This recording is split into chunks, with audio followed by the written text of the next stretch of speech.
What is the very first tangible change a beginner marketer needs to implement based on these principles to rank better?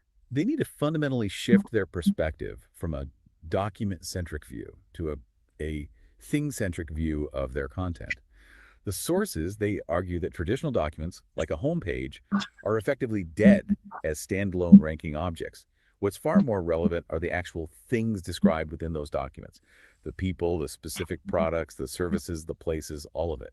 So, a traditional marketer might optimize a page for the keyword phrase best read running shoe deals, but the semantic marketer, they need to optimize the page for the entity itself, that specific red running shoe product with all its unique characteristics. That's the conceptual shift, yes. And the fundamental technical step is identifying that specific thing, the entity, with a unique HTTP URI. This is a key best practice of linked data. Wait, okay, I need to pause here. This is where it gets confusing for a beginner. I thought the URL of my page was the identifier. Are you saying I need two different URLs for one product? How is that even practical?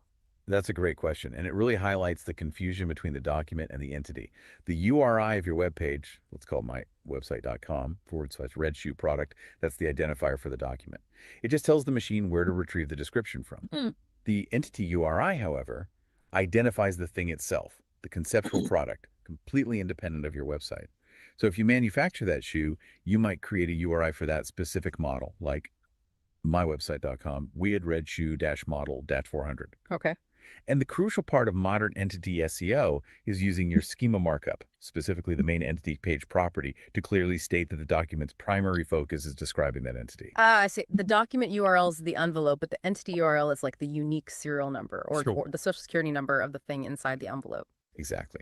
And this entity-centric model provides massive flexibility. The research mentioned a system called Review, which allows users to review anything, a specific restaurant, a film, whatever, by minting a unique URI for that specific real-world item on the fly. So you don't need a big database to have cataloged it beforehand. No. And that proves the flexibility and the power of this entity-first approach. This moves the emphasis squarely onto the content creator. So the practical takeaway for you, the listener, is this. Every single page you create or markup must be absolutely laser focused on one primary entity or service.